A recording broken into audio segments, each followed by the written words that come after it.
So this is a spoiler-free mini review.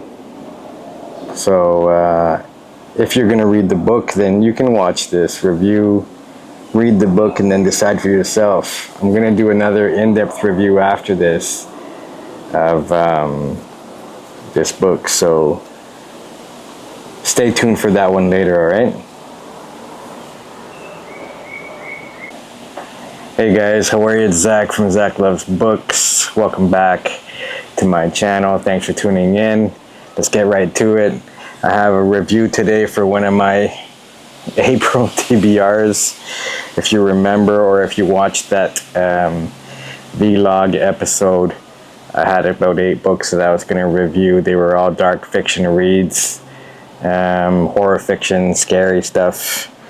I finished one, which was like, I hate to say this, but it was like torture, literally.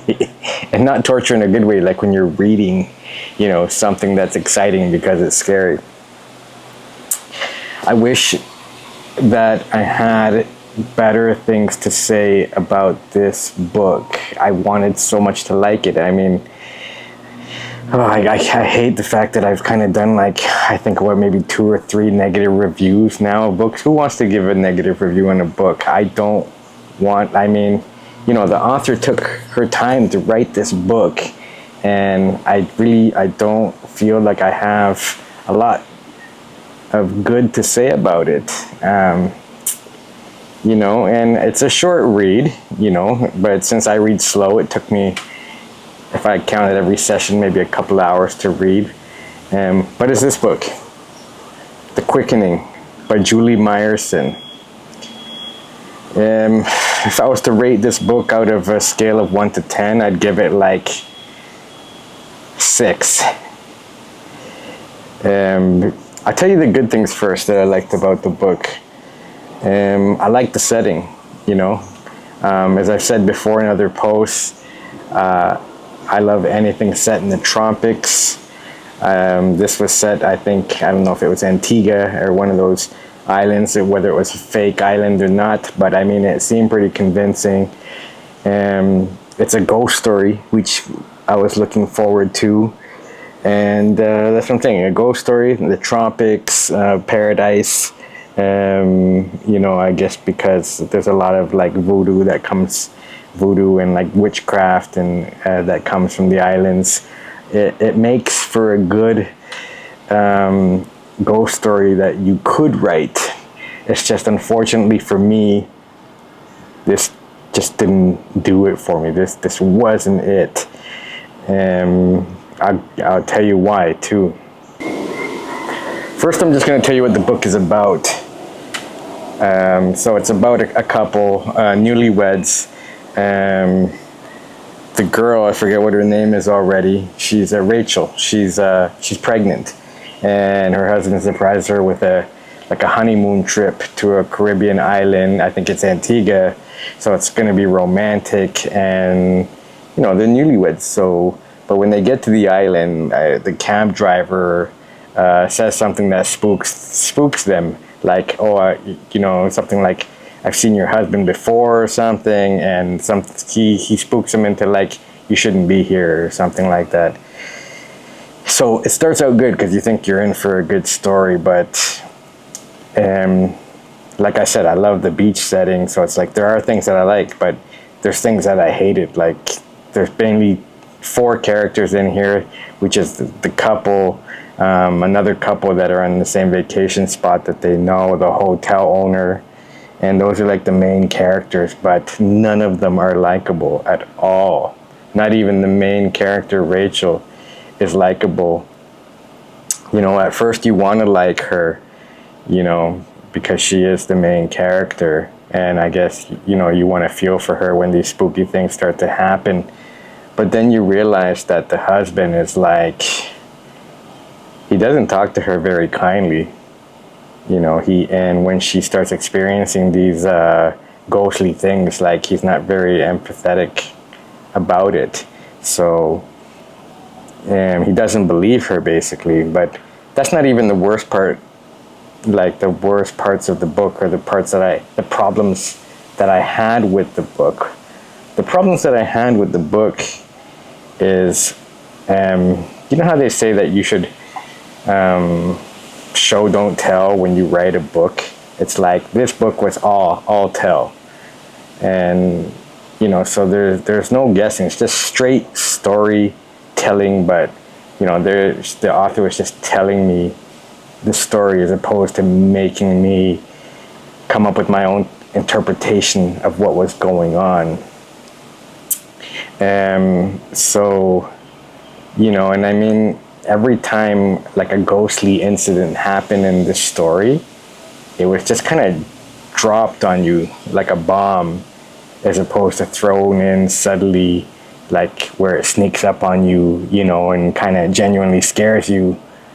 Where you get that effect where you're like, oh yeah, I didn't see that coming, and I love that. And I love that in a typical ghost story. It's like when you don't see it coming and it genuinely scares you, and the author cleverly puts in these ghostly things that happen and they scare you like they would in real life. But in this book, it didn't happen that way. The way the author did it was just like, oh, and now like, this character standing in front of you with dirty fingernails, ghostly eyes, long black hair, and it's a ghost of some sort, but it's just thrown in randomly in about 4 or 5 different places. And it just didn't work for me, I don't feel like it was original. I don't know, there's just something about this book was really like a waste of time. I wanted to give up after the 2nd chapter. It's like 7 chapters, and the chapters were like irregular lengths. Like one chapter would be like 20 pages and the next chapter would be like 60 pages. And I mean, the text isn't like super small. It's medium sized like text. It's a fast read, but I want to give up. I want this to be a DNF, but for my channel's sake, I'm like, I'm gonna finish this so I can review it, just hoping that it would get better by the 6th or 7th chapter. And even with the big thing that happens at the end, it's like it just disappointed. It is like just a terrible ghost story. I've heard better ghost stories told around a campfire. Yeah, like, I don't know if you've heard of this book before, The Quickening by Julie Myerson. I wanted to like it.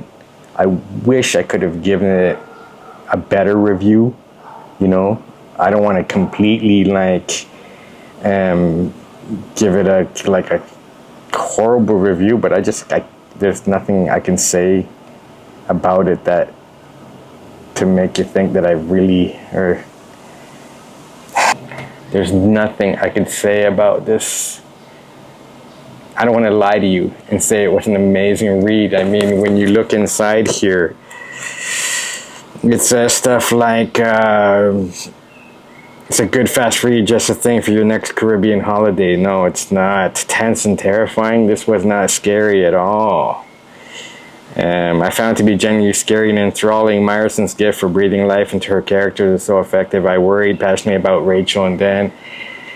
I didn't care about Rachel and Dan at one point. It's like, I did not like the characters. That's what The Spectator said. The Guardian, The Times, Independent, Observer, Sunday Mirror, all these, reviewers just are giving it praise, but never made it to a bestsellers list. And you can give it a read yourself. I don't want to say don't read it. I couldn't get through it. I just had to, bite the bullet, make it through to the end. So I can say I finished it, because I don't finish as many books as you would think. And so I'm glad that I finished it, but in a way I regret finishing it because I didn't like it in the end, and there was nothing that redeemed it in the end. Sorry to say. Hopefully the next read is better, guys. But yeah, June is Caribbean month. I'm gonna have some more Caribbean picks coming up, but that's it for now, guys. Wish it was better review, but c'est la vie. See you guys next time.